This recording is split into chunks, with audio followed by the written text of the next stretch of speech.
Welcome back to the Information Week News Desk, live at Interop, Las Vegas. I'm Sarah Peters.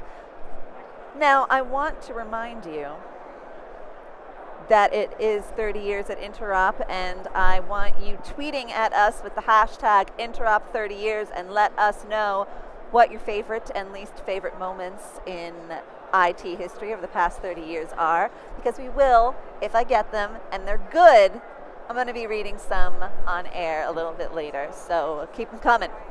In the meantime, I have with us Drew Lentz, who is, number one, the solutions architect at Frontera Consulting, wireless solutions architect at Frontera Consulting, and perhaps even more importantly, track chair for the wireless and mobility track here at Interop. So Drew, thank you for being here. Hello, it's my pleasure. It's a lot of fun.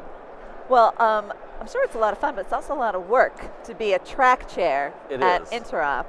And my courses are on the exact opposite side of the convention center, so I find myself running back and forth, getting my 10,000 steps in. So that's good. I have been sitting right in this chair for about, I don't even know how many hours now. I've lost track of time.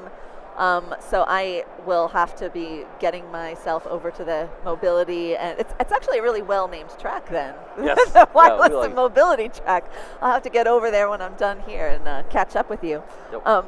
So tell me a little bit about what went into your thoughts with this track this year. What were you aiming for? What did you feel like were the most important things to get across to people when you were building the program?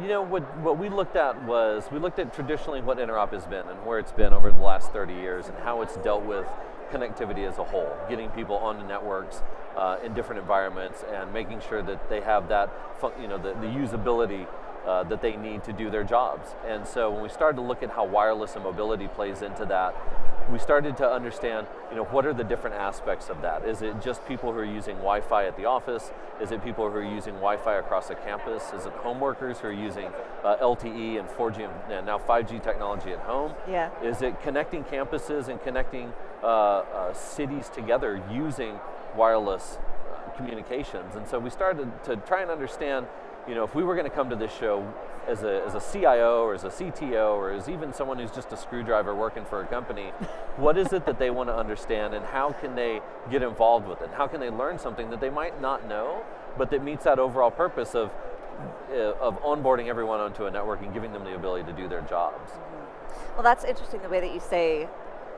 giving them the ability to do their jobs, because we were talking a little bit before we got on here, and you were saying how it really has changed. That not that long ago, really, we were just thinking of Wi-Fi as nodes and access points, and we weren't really thinking of it as mobility in this more in this broader definition of it. So tell me a little bit more. Tell them how you define that now. So that's something that we've seen a really nice shift on over the last year, I'd say. It's, it started off with a couple of people here and there mentioning it, and now we're not looking at it so much as Wi-Fi as we are looking at it as wireless and mobility. It's not about just an access point, connecting you back to your corporate network. It's about a truly wireless experience, no matter what type of device you're on. If it's a tablet, if it's a cell phone that you're on your carrier with, it's still a wireless device.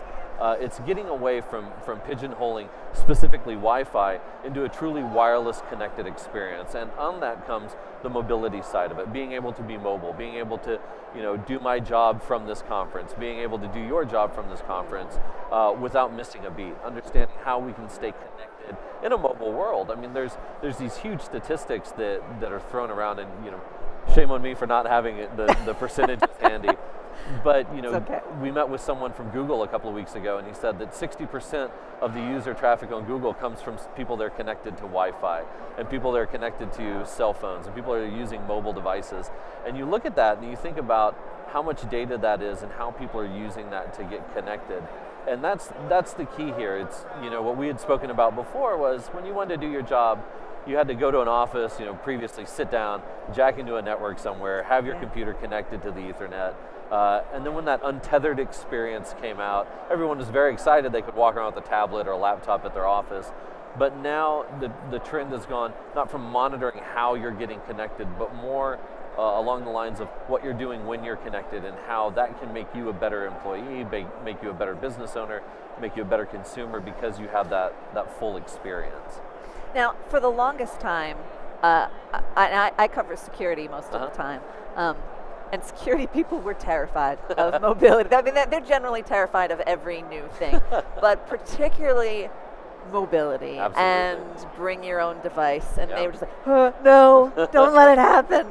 Just say no. And but I think that was not just something that security people felt. I think that there was, for a while, a lot of enterprises were just afraid of the idea that, number one,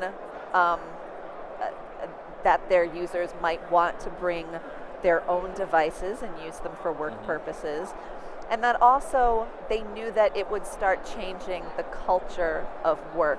That's period. Exactly right. Is there still a fear about those things, or do you think that most people, first of all, most people in IT, have they become comfortable with those things, or is there still some skittishness about that stuff? And that's an interesting question. I think it really depends on what market you're looking at with it. You know, one of the things that we tried to do a real good job with in working with the other track chairs is to build in a lot of that within Interop, of understanding, you know, from the security aspect, how security plays into wireless, how wireless plays into client devices, how those client devices then play back into the security side of it. And we've heard a lot of dialogue in the last 2 days specifically about that. There's been some great demonstrations where we showed off things. Even this afternoon, we're showing off how easy it is to knock wireless clients offline and then get them to connect to something else, and why it's important for enterprises to understand that that's something that is a very realistic threat, and how, from a security perspective, you need to be on top of that, because a lot of people are scared. It's not just about bringing your own devices. It's what's on those devices that you bring to the work environment or to the classroom environment on that device. I mean, you look at some of the ransomware things that have been coming up as of late, where you have someone who downloaded. We had an administrator from one of the hospitals that this happened in our session yesterday, who said it was a client on an Android device, clicked on a link, it enabled a macro, they brought it back to the office there at the hospital, and within 3 hours it had infected 3 other devices. Luckily they had the correct infrastructure in place to mitigate that attack, but they said that if they wouldn't have had it, it would have turned into some of the other things that you're seeing. There's a lot of these attacks that are happening that no one's talking about, and they're absolutely terrifying. And it comes down to not just the wireless component of it, but from the network security perspective. You know, what are you doing to ensure that all of that is taken care of down to the end user level? A really interesting point that was brought up in our session yesterday was dealing with, responsibility. If you're a school and you're offering free Wi-Fi to all your students and you're allowing them to bring their own devices onto the network, whose responsibility is it to make sure that they don't infect your network, that they don't infect other clients? And there's a big gray area there. Is it the network admin's job to make sure that they don't do anything malicious, or do you just throw your hands up in the air and say, well, it's their device, let them get infected as they want? But then that's going to affect the way that they're learning. So where's that responsibility from a security perspective? Is it on the network administrator, or is it on the client side? And what we're seeing is the answer is yes. You want to make sure that all that is taken care of on both angles of it in order to enjoy that all-encompassing mobility that we're talking about. It's terrifying. Just doesn't get any easier. No. But that's why we need places like this, so that we can talk all about it. Absolutely. And thank you so much for being here, Drew. It's my pleasure. It was a pleasure to talk to you. Drew Lentz, our wonderful track chair for the wireless and mobility track at Interop. Stick around. We will be right back here at the news desk.